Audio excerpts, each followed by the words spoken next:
जैसे ही ये शब्द गूंजे, विशाल दरबार में अचानक हंगामा मच गया। क्या सच में किसी महागुरु ने प्रहार किया था? ऐसा कौन सा हथियार है जिसकी शक्ति इतनी भयानक हो सकती है? जितना शक्तिशाली हथियार होता है, उसे चलाना उतना ही कठिन होता है, और वह उतना ही दुर्लभ भी होना चाहिए। फिर उत्तर देश के पास इतने अधिक रहस्यमयी हथियार कैसे हो सकते हैं? कहीं ऐसा तो नहीं कि यशवीर सिंह अपनी हार छिपाने के लिए दोष टालने की कोशिश कर रहा हो? अगर सच में उत्तर देश के पास ऐसे हथियार हैं, तो महान वू साम्राज्य का उत्तर देश के विरुद्ध अभियान बिना किसी संदेह के असफल होगा। एक लोहे की गेंद ही यदि महागुरु के प्रहार जैसी है, तो यदि उत्तर देश के पास ऐसी दसियों हजार गेंदें हों, तो महान वू उनका सामना कैसे करेगा? इस अभियान के लिए महान वू ने केवल 2 महागुरुओं को भेजा था। दरबार के मंत्री अभी चर्चा में डूबे ही थे कि अचानक बाहर से एक सैनिक दूत की घबराई हुई आवाज गूंजी। लिंगियोन नगर से अति आवश्यक संदेश। ये सुनते ही सम्राट का चेहरा और अधिक गंभीर हो गया। यदि यशवीर सिंह की रिपोर्ट सच थी, तो संभव था कि लिंगियोन नगर हाथ से जा चुका हो।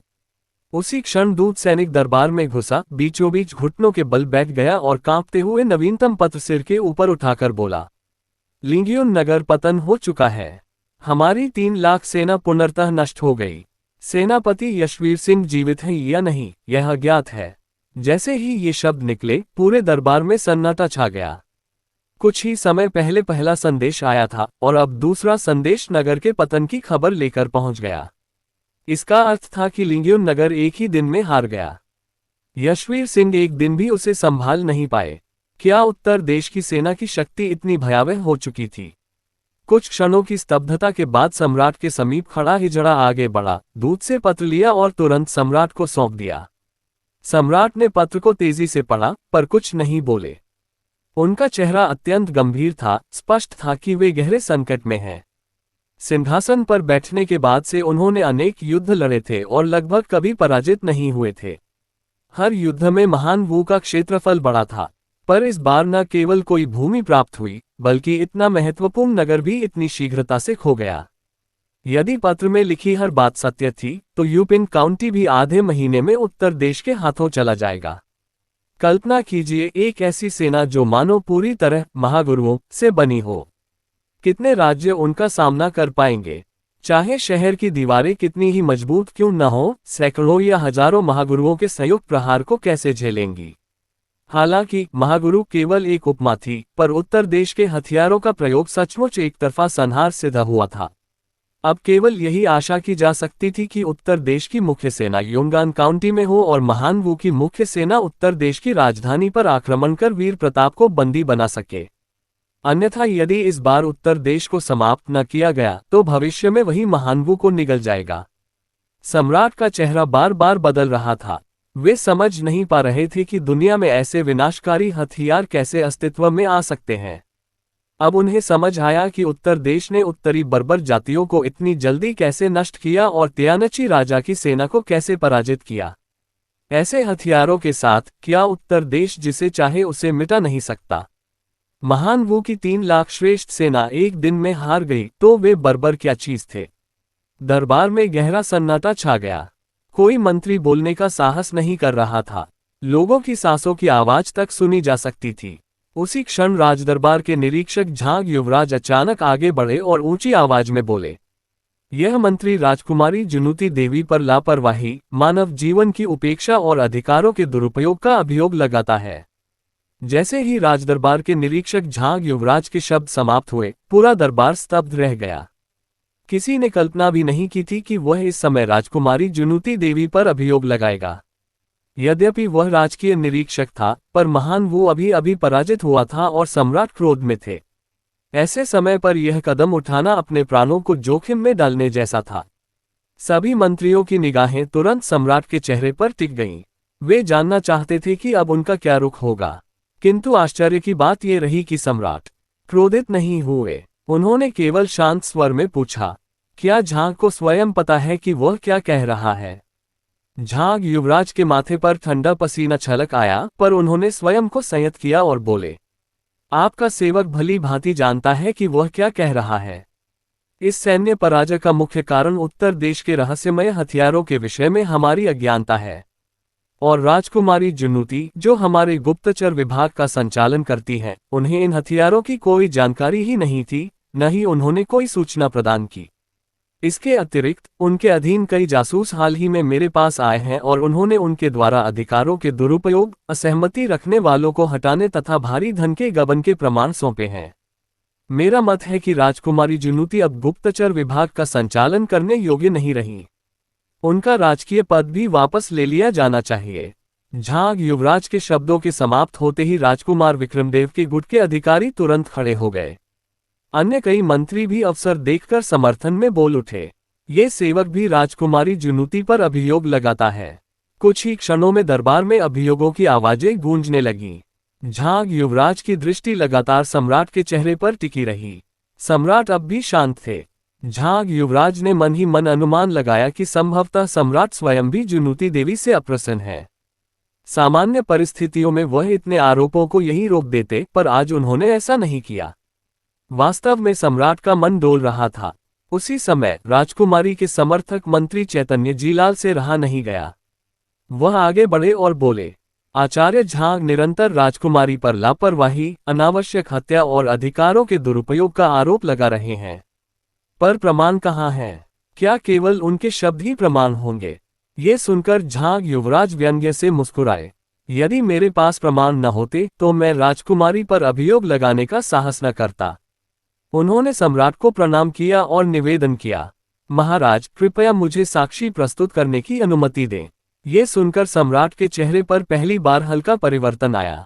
उन्होंने भौहें सिकोड़ते हुए आदेश दिया, अनुमति है। यह आदेश सुनते ही राजकुमारी के पक्ष के अधिकारियों का हृदय आधा बैठ गया। यदि सम्राट को उन पर पूर्ण विश्वास होता तो वह साक्ष्य प्रस्तुत करने की अनुमति कभी न देते। झांग युवराज ने तुरंत कृष्णचंद्र अग्रवाल और अन्य लोगों को दरबार में बुलवाया। जैसे ही अग्रवाल परिवार के सदस्य दरबार में उपस्थित हुए, चैतन्य जीलाल और राजकुमारी के समर्थकों के चेहरे अत्यंत पीले पड़ गए।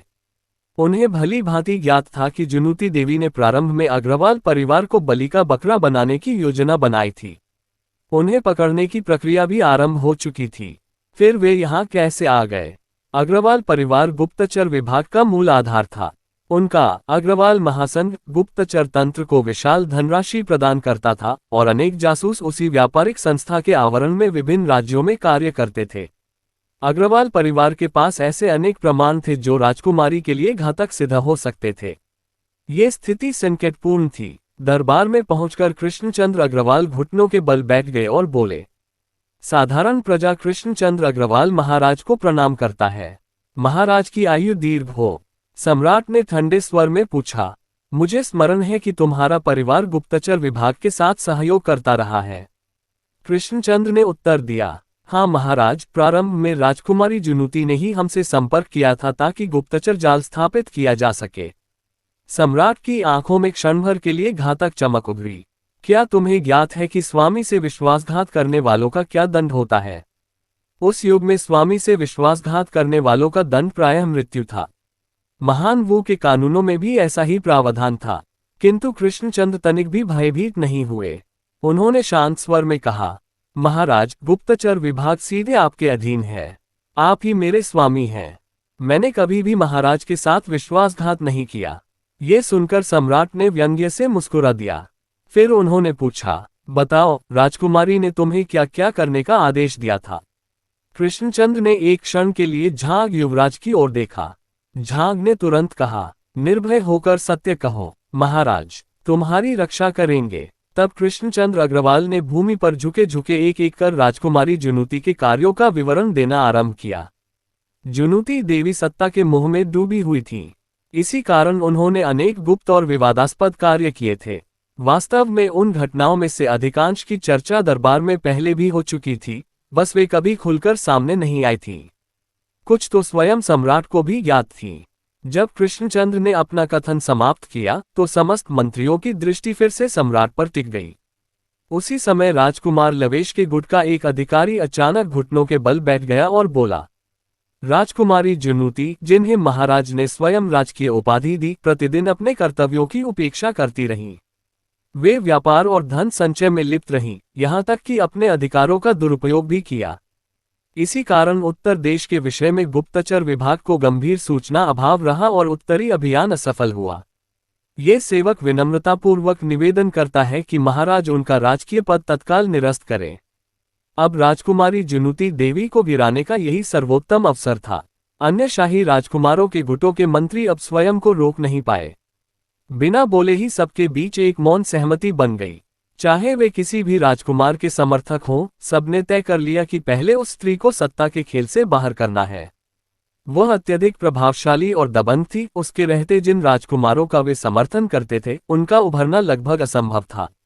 जैसे ही उसकी उपाधि वापस लेने की मांग उठी और अधिक मंत्री आगे आ गए। हम महाराज से विनती करते हैं कि राजकुमारी जुनूती की उपाधि वापस ली जाए। हम महाराज से विनती करते हैं कि राजकुमारी जुनूती की उपाधि वापस ली जाए। कुछ ही क्षणों में दरबार में सरसराहट सी हुई और बड़ी संख्या में मंत्री एक साथ घुटनों के बल बैठ गए। ये दृश्य देखकर मंत्री चैतन्य जीलाल को स्थिति की गंभीरता का आभास हुआ। वह कुछ कहना चाहते थे, पर तभी सम्राट ने स्वयं बोलना आरंभ किया। राजकुमारी जुनूती ने अपने अधिकारों का दुरुपयोग किया, जिससे उत्तरी अभियान असफल हुआ। आज से उनकी, जुनूती देवी की उपाधि निरस्त की जाती है। उन्हें हरित मेघ महल में नजरबंद रखा जाएगा। मेरे आदेश के बिना वह बाहर नहीं निकलेंगी। महान वू में साधारण राजकुमारी और विशेष उपाधि प्राप्त राजकुमारी में अंतर था। विशेष उपाधि शाही फरमान से दी जाती थी और उसके साथ वास्तविक अधिकार भी जुड़ा होता था। अब वह सब छिन चुका था। सम्राट के शब्द सुनते ही विभिन्न राजकुमारों के गुटों के मंत्रियों के हृदय में रोमांच दौड़ गया। जिन्होंने राजनीति में स्त्री के हस्तक्षेप का विरोध किया था, वे भी भीतर ही भीतर प्रसन्न थे। उन्हें आशा नहीं थी कि एक सैन्य पराजय उनके सिर पर मंडरा रहे भय के बादल को यूं हटा देगी। अब स्पष्ट था, सम्राट ने अपनी पुत्री पर से विश्वास पूरी तरह उठा लिया है। अब वह केवल साधारण राजकुमारी रह गई थी। कुछ समय बाद हरित मेघ महल में बैठी जुनूती देवी को दरबार का समाचार मिला। पहले तो उसे विश्वास ही नहीं हुआ, पर जब शाही फरमान पहुंचा तब उसे समझ आया, पिता ने सचमुच उसे त्याग दिया है। 3 लाख सेना के विनाश के बाद और मुख्य सेना के भी संकट में पड़ने की संभावना के बीच किसी न किसी को दोष लेना ही था। युद्ध का निर्णय भले सम्राट ने लिया हो, पर सम्राट कभी दोषी नहीं होते। दोष किसी और पर डाला जाना था, और इस बार वह बलि की बकरी बनी थी। जब हिजड़े ने फरमान पढ़कर सुनाया तो जुनूती देवी निर्बल होकर सोफे पर ढह गई। उसकी आंखें शून्य में टिकी रहीं। कुछ देर बाद वह संभली और घबरा कर बोली, तुरंत प्रधानमंत्री चैतन्य जीलाल को बुलाओ। पर द्वार पर खड़ी महिला प्रहरी ने झुककर कहा, राजकुमारी, महाराज ने हरित मेघ महल को सील करने का आदेश दिया है। किसी बाहरी व्यक्ति को प्रवेश की अनुमति नहीं है। ये सुनकर वह स्तब्ध रह गई। उसे गृहबंदी में डाल दिया गया था। उसने कभी नहीं सोचा था कि उसके साथ ऐसा दिन भी आएगा। कुछ देर बाद उसने स्वयं को संयत किया और भीतर खड़ी महिला प्रहरियों से कहा, जाओ, आचार्य पीयूष राणा को बुलाओ। पीयूष राणा उसका संरक्षक था, एक महागुरु। यदि वह उसके पक्ष में बोल देता तो शायद स्थिति कुछ संभल जाती। पर तभी एक अन्य महिला प्रहरी भीतर आई, कांपते हुए भूमि पर झुकी और बोली, राजकुमारी, आचार्य पीयूष राणा ने संदेश भेजा है। आज से वह आपके संरक्षक नहीं रहेंगे। वे चाहते हैं कि आप हरित मेघ महल में शांतिपूर्वक साधना करें और शीघ्र ही महागुरु स्तर को प्राप्त करें। ये सुनकर जुनूती देवी पर मानो वज्रपात हुआ। उसने कल्पना भी नहीं की थी कि उसका संरक्षक भी उससे दूरी बना लेगा। विचार करने पर बात स्पष्ट थी। पीयूष राणा को उसकी माता स्वर्गीय महारानी ने बचपन से उसके साथ रखा था, पर वर्षों बीत चुके थे।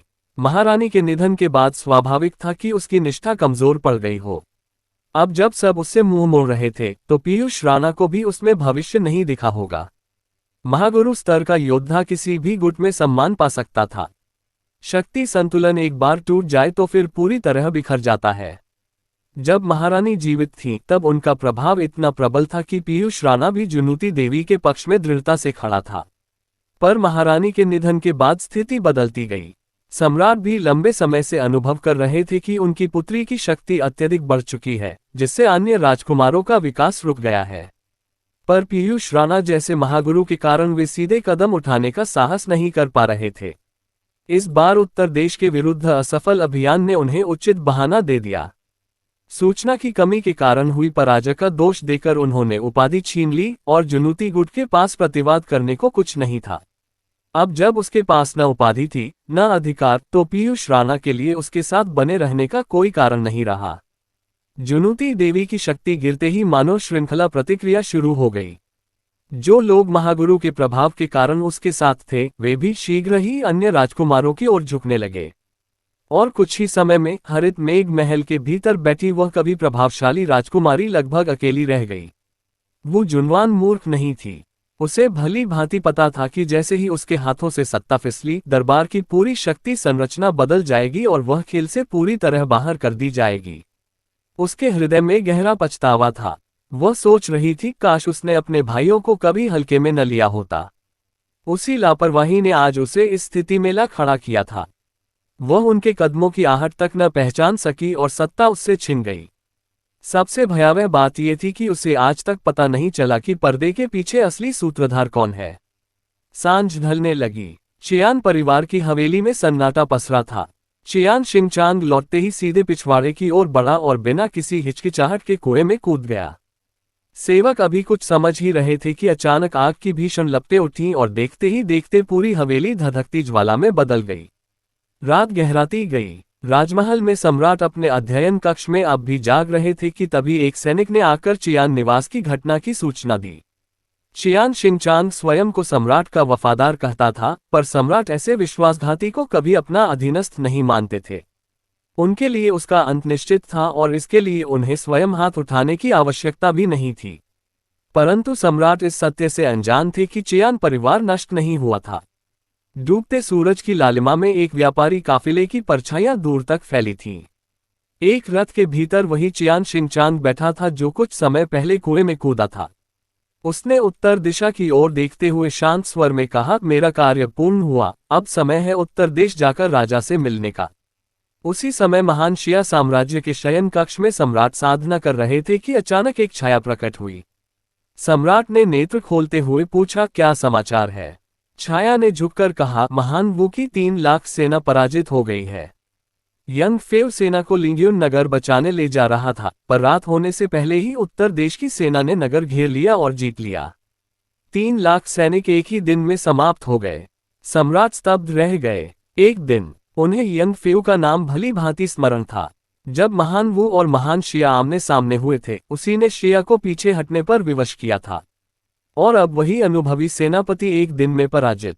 सम्राट ने गंभीर स्वर में पूछा, क्या उन्होंने किसी महागुरु को भेजा था? छाया ने उत्तर दिया, नहीं महाराज। उत्तर देश ने एक रहस्यमय अस्त्र का प्रयोग किया। लोहे की गोलक जैसा वह अस्त्र विस्फोट में महागुरु के आत्मविस्फोट के समान शक्ति उत्पन्न करता है। महान वू की सेना की संरचना 15 मिनट भी नहीं टिक सकी। ये सुनते ही सम्राट का चेहरा कठोर हो गया। लोहे की एक गोलक और शक्ति महागुरु के बराबर। उन्होंने पूछा, ऐसे अस्त्र कितने हैं उनके पास? छाया बोली, निश्चित नहीं, पर योनगोन युद्ध में उन्होंने 1000 से अधिक का प्रयोग किया। लिंग्यून नगर की दीवारें तक ध्वस्त हो गईं। महागुरु से नीचे कोई भी उनका सामना नहीं कर सकता।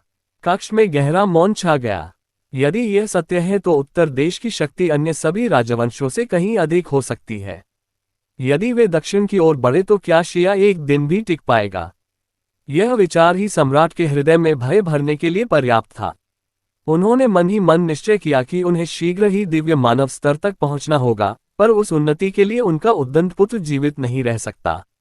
अब तक उन्होंने उसे उसके हाल पर छोड़ रखा था, पर अब परिस्थिति बदल चुकी थी। उत्तर देश में उसका पहुंचना और अचानक इतनी प्रचंड सैन्य शक्ति का उभरना उनके सिंहासन के लिए खतरा बन चुका था। सम्राट ने आदेश दिया, जाओ, शाश्वत रहस्यमय साधु और दिव्य संचार के आचार्य को बुलाओ। अगले दिन द युए राजवंश के दरबार में मंत्री उत्तर देश और महान वू के युद्ध पर चर्चा कर रहे थे। वे मानते थे कि महान वू उत्तर देश को कुचल देगा। लाल फीनिक्स वस्त्र पहने युए सम्राट सिंहासन पर बैठे सबको देख रहे थे। उन्होंने मंद स्वर में पूछा, क्या तुम सच में मानते हो कि महान वू उत्तर देश का अंत कर देगा? दरबार में सन्नाटा छा गया। एक सेनापति आगे बढ़ा और बोला, महाराज, महान वू ने 6 लाख श्रेष्ठ सैनिक और 2 महागुरु भेजे हैं। सम्राट ने उसे बीच में रोकते हुए कहा, तुम अब भी उत्तर देश को नहीं समझ पाए। उसी क्षण कवचधारी एक महिला रक्षक सभा में प्रवेश कर फीनिक्स मंच पर आकर एक रिपोर्ट प्रस्तुत करती है और दरबार का वातावरण अचानक गंभीर हो उठता है। यूएस सम्राट ने अपनी महिला अंगरक्षक के हाथ से गुप्त सूचना ली, उसे खोला और एक नजर डाली। अगले ही क्षण उनका चेहरा गंभीर हो उठा। दरबार में बैठे मंत्री ये देखकर समझ गए कि बात साधारण नहीं है। शायद महान वू की सेना सचमुच उत्तर देश का सामना नहीं कर पाए। सम्राट ने वह पत्र वापस अंगरक्षक को थमाते हुए ठंडे स्वर में कहा, पढ़ो।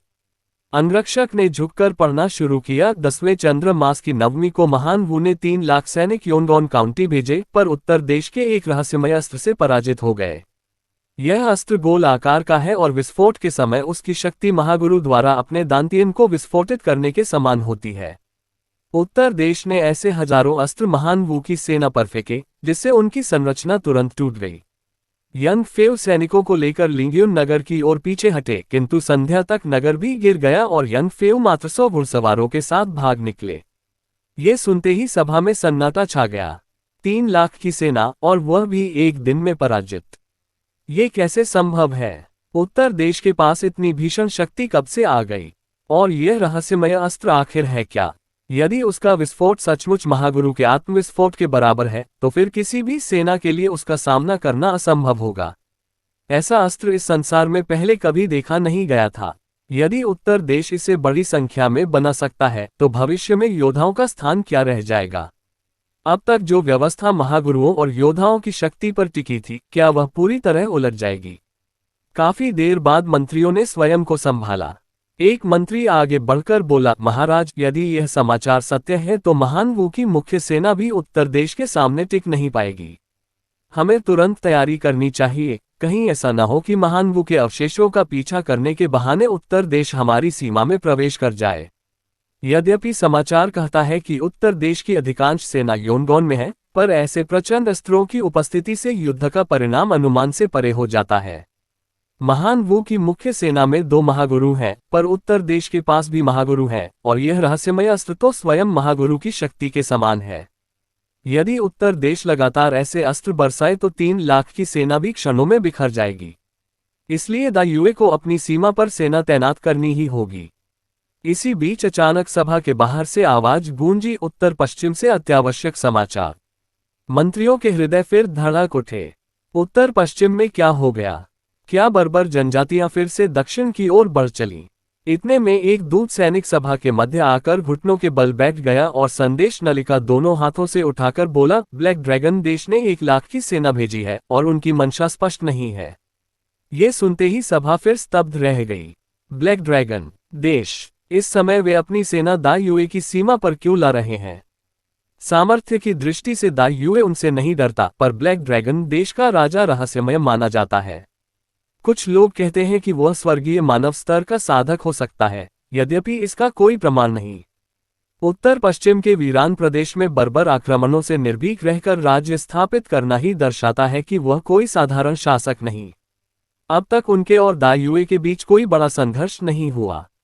उन्होंने कभी विस्तार की लालसा नहीं दिखाई। तो फिर अचानक ये सैन्य हलचल क्यों? क्या वे दायुए को परखना चाहते हैं? यूए सम्राट की भौहें तन गईं। उन्होंने सभा में उपस्थित एक सैन्य अधिकारी से कहा, जनरल चिन, तुरंत उत्तर पश्चिमी सीमा पर जाओ और पता करो कि ब्लैक ड्रैगन देश की मंशा क्या है। लंबा और बलिष्ठ पुरुष आगे बढ़ा, जैसी आज्ञा महाराज। वह तुरंत सभा से निकल गया। सम्राट के मन में शंका गहराने लगी। हाल के दिनों में ब्लैक ड्रैगन देश असामान्य रूप से सक्रिय हो उठा था। कुछ समय पहले ही उनके अनेक व्यापारी काफिले दायुए में देखे गए थे। ऊपरी तौर पर वे केवल व्यापार कर रहे थे, पर क्या वास्तव में बात इतनी सरल थी? दरबार की हवा में अब एक अनकहा भय तैरने लगा था। पर जितना सब कुछ सामान्य प्रतीत होता, उतना ही यूएस सम्राट का संदेह ब्लैक ड्रैगन देश पर गहराता जा रहा था। यदि इस समय ब्लैक ड्रैगन देश महान जुए के विरुद्ध सेना बढ़ाए, तो महान जुए को उत्तर पश्चिमी सीमा पर अपनी शक्ति लगानी पड़ेगी।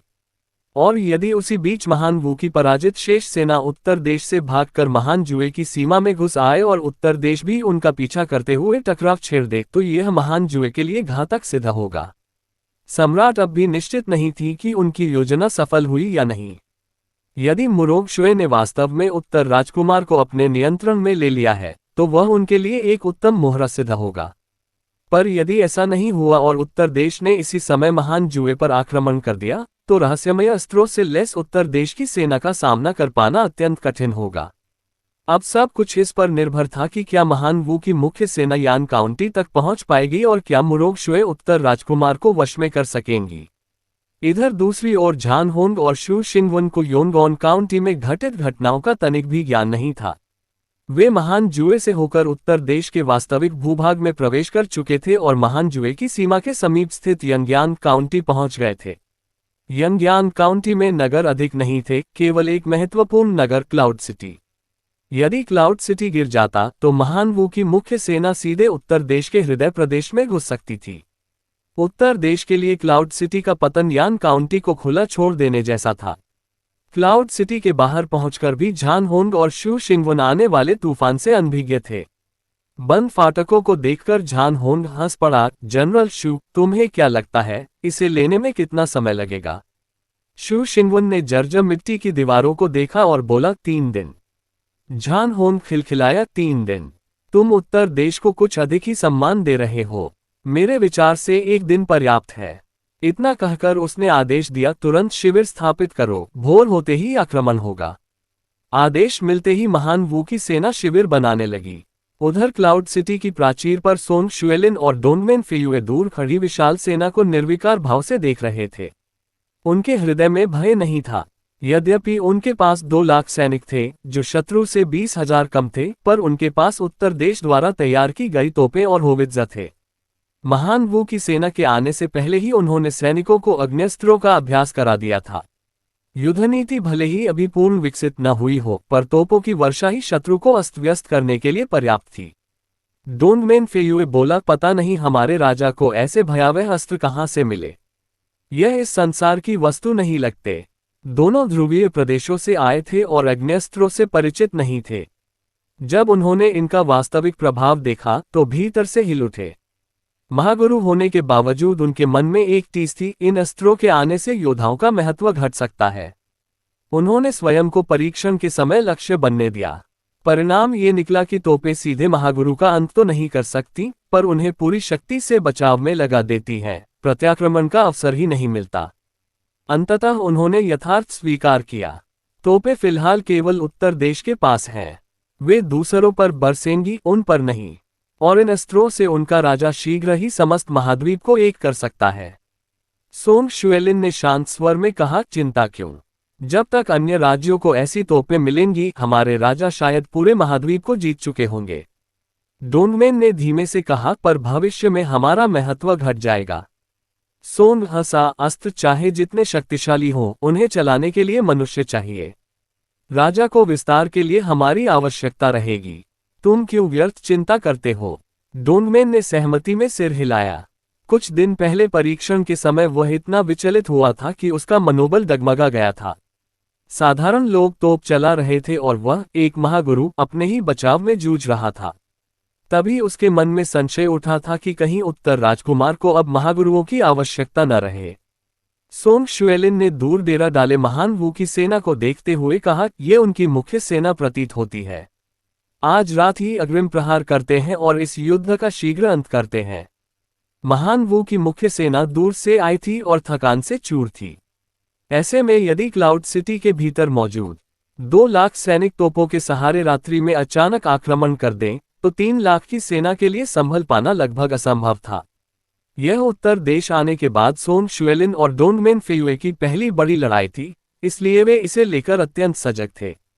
अब जबकि उत्तर देश के पास भयानक तोपें थीं, महागुरुओं का महत्व पहले जैसा नहीं रहा था।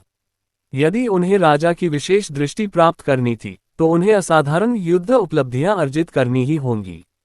इस युद्ध में उन्हें केवल विजय नहीं, पूर्ण और निर्दोष विजय चाहिए थी। रात गहराए, महान वू के शिविर में अलाव जल रहे थे। झान होंग और शू शिंगवन जैसे सेनापति क्लाउड सिटी पहुंचकर भी निश्चिंत नहीं हुए। वे अपने तंबू में उत्तर देश का मानचित्र फैलाए आगे की योजनाएं बना रहे थे। उनकी चर्चा इस पर थी कि क्लाउड सिटी लेने के बाद आगे कैसे बढ़ना है। उनकी दृष्टि में जर्जर दीवारों वाला वह नगर तो पहले ही उनके हाथ में था। उसी समय शू शिंगवन बोला, झूगे झोंगुआंग विद्वान कहलाता है, पर किसी ने उसकी वास्तविक शक्ति नहीं देखी। वह अनुमान से कहीं अधिक प्रबल हो सकता है। झान होंग हंस पड़ा, जनरल शू, तुम कब से किसी दुर्बल विद्वान से डरने लगे? शू ने गंभीर स्वर में कहा, राजकुमारी जुनवान की सूचनाओं के अनुसार महागुरु से ऊपर जेनिथ क्षेत्र का महागुरु होता है। जब कोई उस स्तर पर पहुंचकर असाधारण घटना उत्पन्न करता है तो वह छद्म स्वर्गीय अवस्था में प्रवेश कर सकता है। वह पूर्ण स्वर्गीय न सही, पर उसकी शक्ति अत्यधिक बढ़ जाती है। उत्तर देश में ऐसी घटना देखी गई थी, अर्थात झूगे झोंगुआंग संभवतः उस स्तर पर पहुंच चुका है। हमने कभी छद्म स्वर्गीय से युद्ध नहीं किया। सावधानी आवश्यक है। झान होंग मुस्कुराया, वह छद्म स्वर्गीय हो या वास्तविक स्वर्गीय, मैं उससे नहीं डरता। जनरल शू, तुम कब से? उसकी बात पूरी भी न हुई थी कि बाहर एक भीषण धमाका हुआ। तंबू के भीतर बैठे जनरलों के कान गूंज उठे। शू तुरंत बाहर की ओर लपका, क्या हुआ? इतने में दूसरा विस्फोट हुआ और उसने सैनिकों को हवा में उछलते देखा। क्षण भर में शिविर में हाहाकार मच गया। शत्रु आक्रमण, सींगों की आवाजें एक साथ गूंज उठीं। सैनिक हथियार उठाकर तंबुओं से बाहर निकल पड़े। झान होंग के नेतृत्व में महान वू की श्रेष्ठ सेना ने आश्चर्यजनक तीव्रता से प्रतिक्रिया दी। कुछ ही पलों में वे युद्ध के लिए तैयार हो गए। झान होंग तंबू से बाहर आया और सामने का दृश्य देखकर क्षणभर विस्मित रह गया। वे अभी पहुंचे ही थे, आक्रमण भी नहीं किया था और शत्रु ने पहले ही धावा बोल दिया। क्या उत्तर देश ने उन्हें थका हुआ समझकर कमाका? हास्यास्पद। ये 3 लाख सैनिक महान वू की श्रेष्ठतम शक्ति थे। अचानक हमले से वे विचलित नहीं होंगे, बल्कि प्रत्याक्रमण करेंगे। उन्होंने सोचा था कि क्लाउड सिटी के रक्षकों को एक और रात जीवित रहने देंगे, पर जब वे स्वयं मृत्यु को आमंत्रित कर रहे हैं तो परिणाम के लिए तैयार रहें। झान होंग मन ही मन क्लाउड सिटी के रक्षकों का उपहास कर ही रहा था कि अगले ही पल उसे एहसास हुआ, वास्तव में मूर्ख वही था। वह एक दूत को आदेश देने ही वाला था कि अचानक आकाश से एक लोहे का गोला गिरता दिखाई दिया। उसने उपेक्षा से तलवार खींची और एक प्रचंड तलवार ची उस गोले की ओर छोड़ दी। पर जैसे ही तलवार ची उस लोहे के गोले को छूने वाली थी, वह क्षण भर में विस्फोटित हो गया। झान होंग और शू शिंगवन ने एक साथ खतरे को भांप लिया। शू शिंगवन गर्जा, खतरा! दोनों महागुरुओं ने तुरंत सुरक्षात्मक गैंगची सक्रिय कर ली। विस्फोट के साथ असंख्य लोहे के टुकड़े चारों ओर बिखर गए। उनके आसपास खड़े लगभग सभी सैनिक, सिवाय इन दोनों के, या तो घायल हो गए या तत्काल मारे गए। रक्त और चीखों से भरे उस दृश्य ने झान होंग को स्तब्ध कर दिया। ये कैसा अस्त्र था? इतनी भयानक शक्ति कैसे? उसके पास खड़े कई नवम श्रेणी के योद्धा पल भर में मारे गए। यदि उन्होंने समय रहते सुरक्षात्मक गैंगची न अपनाई होती तो वे स्वयं भी गंभीर रूप से घायल हो सकते थे। एक महागुरु होते हुए भी झान होंग के हृदय में भय की लहर दौड़ गई। संभलते ही उसका चेहरा कठोर हो उठा। वह लोहे का गोला आखिर था क्या? तभी शू शिंगवन बोला, जनरल झान, स्थिति ठीक नहीं है। इतना कहना ही था कि आकाश से और भी गोले बरसने लगे। झान होंग ने तलवार घुमाकर उन्हें काटने का प्रयास किया, पर जैसे ही तलवार ची उनसे टकराती, वे तत्काल विस्फोटित हो उठते। इस बार वे शिविर से कुछ दूर गिरे, फिर भी उनके टुकड़ों ने असंख्य सैनिकों को ढेर कर दिया। दोनों सेनापतियों के चेहरे और अधिक विकृत हो गए। उन्हें अनुमान भी न था कि नष्ट होते ही ये गोले इतनी भीषण शक्ति छोड़ेंगे। वे समझ गए, यदि उत्तर देश के पास ऐसे गोले बड़ी संख्या में हैं, तो प्रत्याक्रमण का अवसर मिलने से पहले ही 3 लाख की सेना का अधिकांश भाग समाप्त हो सकता है। वे जोखिम उठाते हुए पीछे हटने का आदेश देने लगे। ऐसे अस्त्रों के सामने सीधा टकराव आत्मघात था। तोपों की गर्जना के बीच महान वू की सेना ने तीव्रता से पुनर्गठन किया और कई दलों में पीछे हटने लगी। भारी तोपों की मारक सीमा सीमित थी, इसलिए वे शीघ्र ही शिविर छोड़ दूर निकल गए। डोंगमेन फेयुए ने सैनिकों को आगे बढ़ाकर पीछा करने का प्रयास किया, पर झान होंग ने पीछे लगभग 10,000 सैनिक घात में छोड़ दिए थे। सौभाग्य से डोंगमेन की सेना हल्की तोपें लाई थी, जिनसे उस घात दल को शीघ्र ही तितर-बितर कर दिया गया।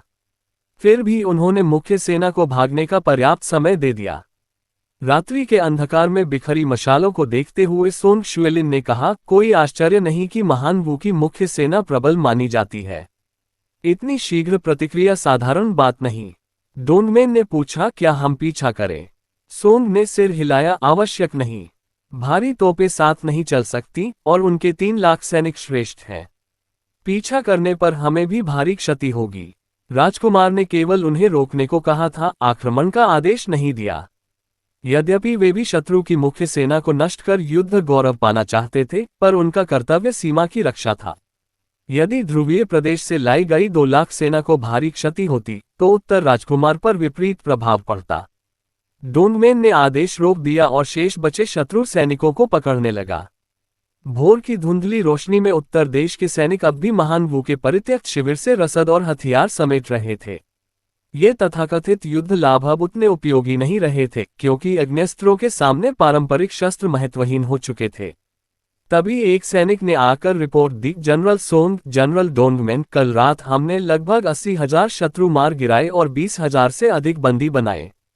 ये सुनकर डोंगमेन का चेहरा गंभीर हो गया। अप्रत्याशित है कि अग्न्यस्त्रों के सहारे भी हम लगभग 2 लाख सैनिकों को भागने से न रोक सके। राजा को ये कैसे समझाएंगे? पहली ही लड़ाई में शत्रु बच निकला, यह विचार उसे व्यथित कर रहा था। इसी बीच दूर से एक सैनिक पीठ पर छोटा ध्वज लगाए घोड़े पर सवार तेजी से आया। वह उतरा और संदेश पात्र सोंग शुएलिन को सौंपते हुए बोला, राजा का सैन्य आदेश। सोंग ने तुरंत पत्र खोला और दृष्टि दोहराई। डोंगमेन अधीर होकर पूछ बैठा, महाराज का क्या आदेश है? क्या हम प्रत्याक्रमण करेंगे? पिछली रात 3 लाख की महान वू सेना का पूर्ण विनाश न कर पाना डोंगमेन फेयुए के मन में एक कसक छोड़ गया था। वह सोच रहा था, यदि राजा प्रत्याक्रमण की अनुमति दें तो वे तुरंत पीछा कर शेष सेना का अंत कर देंगे। सोंग शुएलिन ने सैन्य आदेश पर दृष्टि डालकर उसे डोंगमेन को थमा दिया और शांत स्वर में कहा, महाराज फिलहाल महान जुए के विरुद्ध कोई कार्रवाई नहीं करना चाहते। उन्होंने स्पष्ट आदेश दिया है कि हम महान जुए की सीमा में प्रवेश न करें। यदि महान वू के सैनिक वहां भागते हैं तो उन्हें जाने दें। आदेश पढ़ते ही डोंगमेन के चेहरे पर गहरी निराशा उतर आई। सोंग ने समझाया, चिंता मत करो, महाराज के निर्णय के पीछे अवश्य कोई दूरदृष्टि है। भविष्य में स्वयं को सिद्ध करने के अवसर मिलेंगे। डोंगमेन ने एक लंबी सांस ली और मौन हो गया। वास्तव में यह निर्णय लू चेन की अपनी रणनीतिक सोच का परिणाम था। कुछ दिनों बाद यान काउंटी में अपने अध्ययन कक्ष में लू चेन झूगे झोंगुआन के साथ युद्ध पर चर्चा कर रहा था। उसे क्लाउड सिटी की घटना का पूर्ण ज्ञान था। 3 लाख की महान वू सेना का बच निकलना उसके लिए आश्चर्यजनक नहीं था, वे महान वू की श्रेष्ठतम शक्ति थे। दीवार पर टंगे मानचित्र को निहारते हुए झूगे झोंगुआन बोला, राजकुमार, महान वू की 2 लाख सेना महान जुए में लौट चुकी है। संभवतः वे फिर आक्रमण नहीं करेंगे, बल्कि अपने राज्य लौटेंगे। पर यदि वे यूपिन काउंटी से गुजरे तो हमारे सैनिकों से टकराव हो सकता है। हमारे पास अग्नेस्त्र हैं, पर सेना का नेतृत्व 2 महागुरु कर रहे हैं। उचित होगा कि तुरंत एक महागुरु यूपिन भेजा जाए। अग्नेस्त्र महागुरु को दबा सकते हैं, पर उनका वध सरल नहीं। यदि झान होंग और शू शिंगवन सीधे मुंह चांगतियान और वेनरेन लिए पर प्रहार करें तो वे टिक नहीं पाएंगे। और यदि अग्नेस्त्र शत्रु के हाथ लग गए तो भविष्य के युद्धों में हमारी बढ़त समाप्त हो जाएगी। महान वू की पराजय मुख्यतः इसलिए हुई क्योंकि वे इन अस्त्रों से अनभिज्ञ थे। यदि वे इन्हें समझ लें तो आश्चर्य का तत्व नष्ट हो जाएगा। इसलिए किसी भी मूल्य पर अग्नेस्त्र उनके हाथ नहीं लगने चाहिए। लू चेन मुस्कुराया, क्लाउड सिटी की रिपोर्ट मिलते ही मैंने यूपिन में प्रबंध कर दिए थे। यदि वे वहां आए तो कुचले जाएंगे। आप निश्चिंत रहें। झूगे ने अनुमान लगाया, संभवतः एक स्वर्गीय को भेजा गया है। जब लू चेन ने आश्वस्त किया तो उसने विषय आगे न बढ़ाया। कुछ देर बाद लू चेन ने गंभीर स्वर में पूछा, क्या उत्तर देश भविष्य में शांत रह सकता है? झूगे ने उत्तर दिया, नहीं। अग्नेस्त्रों के प्रकट होते ही दीर्घकालिक शांति असंभव है, जब तक राजकुमार समस्त राजवंशों का अंत कर महाद्वीप को एक न कर दें। अग्नेस्त्रों की शक्ति ने सभी राजवंशों और योद्धाओं को शत्रु बना दिया है। अल्पकाल में वे भयभीत रहेंगे, पर दीर्घकाल में वे अवश्य गठबंधन करेंगे और प्रत्येक राजवंश अग्नेस्त्र बनाने का प्रयास करेगा। जब सबके पास ये अस्त्र होंगे तो स्थिति और कठिन होगी। लू चेन ये समझता था। वह युद्धप्रिय नहीं था, पर समय उसे आगे धकेल रहा था। यदि वह शांति चाहता है तो अन्य राजवंशों का अंत कर एकता स्थापित करनी होगी। मानचित्र पर दृष्टि गड़ाए उसने पूछा, एकीकरण आरंभ कहां से करें? झूगे ने बिना विलंब कहा, महान सम से। राजकुमार सम सम्राट के पुत्र हैं, उन्हें उत्तराधिकार का अधिकार है। यदि वे सिंहासन प्राप्त करें तो महान सम को आधार बनाकर शक्ति बढ़ा सकते हैं। अन्य राजवंशों को पहले नष्ट करने पर शासन में भारी प्रतिरोध होगा। उत्तर देश की जनसंख्या कम है, विद्रोहों को दबाना कठिन होगा। पर महान सम के लोगों को साथ लेकर आगे बढ़ा जाए तो शासन सरल होगा। लू चेन ने समझ लिया, पहले सरल फिर कठिन। महान सम सबसे सहज लक्ष्य है। कुछ क्षण मौन रहकर उसने पूछा, दक्षिण गमन का उचित समय कब है? झूगे बोला, समय परिपक्व है। महान सम गृहयुद्ध से त्रस्त है। जनता किसी ऐसे व्यक्ति की प्रतीक्षा में है जो शांति ला सके। और अफवाह है कि सम सम्राट अधिक समय तक जीवित नहीं रहेंगे। दरबार और राजकुमार भी यही मानते हैं। हम इस अफवाह को आधार बना सकते हैं। लू चेन विचारमग्न हुआ। सम्राट सचमुच अस्वस्थ हो या नहीं, यह महत्वहीन है। सेना दक्षिण बढ़ेगी तो परिस्थितियां स्वयं निर्मित हो जाएंगी। झूगे ने शीघ्र ही क्षमा मांगी, मैंने सीमा लंघ दी। लू चेन ने उदासीन स्वर में कहा, कोई बात नहीं, मैं इन बातों की परवाह नहीं करता। महान वू और उत्तर देश का संघर्ष समाप्त होते ही हम दक्षिण की तैयारी करेंगे। अध्ययन कक्ष में लू चेन ने झूगे झोंगबुआन से लंबी चर्चा की। उनकी बातों ने उसे यह समझा दिया कि संसार उसकी इच्छाओं के अनुसार नहीं चलेगा। जब वह इस दुनिया में प्रकट हुआ, उसी क्षण वह इतिहास की धारा का हिस्सा बन गया था और इतिहास के पहिए उसे अनिवार्य रूप से आगे धकेलने वाले थे। जिस दिन उसने अग्निस्त्र निकाले और आधुनिक उद्योग के उत्पादों का निर्माण आरंभ किया, उसी दिन ये निश्चित हो गया था कि चाहे वह युद्ध न भी चाहे, युद्ध उससे टकराएगा ही। ये संसार उसे चयन करने के लिए विवश करेगा। पर लू चेन शीघ्र ही शांत हो गया। आखिर उसके पास प्रणाली थी। जब वह इस जगत में आया और प्रणाली प्राप्त की, तभी तय हो गया था कि वह सामान्य जीवन नहीं जी सकेगा। उसे एक महान अभियान पर चलना ही होगा। यदि कभी शांत जीवन चाहिए तो उपाय सरल है, सभी शत्रुओं का अंत कर स्वर्गीय मानव क्षेत्र में प्रवेश करो, फिर सिंहासन पुत्र को सौंप दो और निश्चिंत जीवन जियो। ये सोचकर उसने विचार त्याग दिए और मेज पर लौटकर सैन्य मामलों में जुट गया। इस बार वह स्वयं मोर्चे पर नहीं गया। वह अभी भी चिंतित था, पर वह राजकुमार था, हर युद्ध में स्वयं उपस्थित रहना संभव नहीं। भविष्य में भी शायद वह अग्रिम पंक्ति में कम ही जाएगा। तभी अचानक उसके शरीर से स्वर्णिम प्रकाश फूट पड़ा। प्रतिक्रिया करने से पहले ही एक स्वर्ण किरण उसके शरीर से निकलकर आकाश में जा धंसी। क्षण भर में यान काउंटी के ऊपर घने बादल उमड़ आए। जनता ने ये दृश्य देखकर पुराने नगर के ऊपर देखे गए शकुन को याद किया। अब वे जानते थे कि यह स्वर्गीय मानव क्षेत्र में प्रवेश का संकेत नहीं, पर इसका अर्थ यह अवश्य था कि उत्तर देश में एक और महाशक्ति जन्म ले रही है। राजकुमार निवास के आंतरिक प्रांगण की स्त्रियों ने देखा कि प्रकाश अध्ययन कक्ष से उठ रहा है, तो वे उत्सुकतावश उधर बढ़ीं। उधर लू चेन एक रहस्यमय अवस्था में प्रवेश कर चुका था, मानो वह समस्त विश्व में विलीन हो गया हो। कुछ समय बाद उसे एक ध्वनि सुनाई दी, जब वह प्रमुख राजवंशों को एक करेगा तभी स्वर्गीय बनेगा। उसके मन में विचार उठा, क्या यही वह बोध है जिसकी चर्चा झूगे ने की थी? क्या स्वर्गीय बनने की परीक्षा राजवंशों का एकीकरण है? उसने प्रणाली से पूछा, क्या मैं केवल साधना से स्वर्गीय नहीं बन सकता? प्रणाली ने उत्तर दिया, नहीं, राजवंशों का एकीकरण भी एक अनिवार्य कार्य है। इसे पूर्ण किए बिना आगे बढ़ना संभव नहीं। लू चेन ने फिर पूछा, तो यह अवरोध अस्थायी है? इसे पार करते ही मैं पुनः पूर्ववत साधना कर सकूंगा?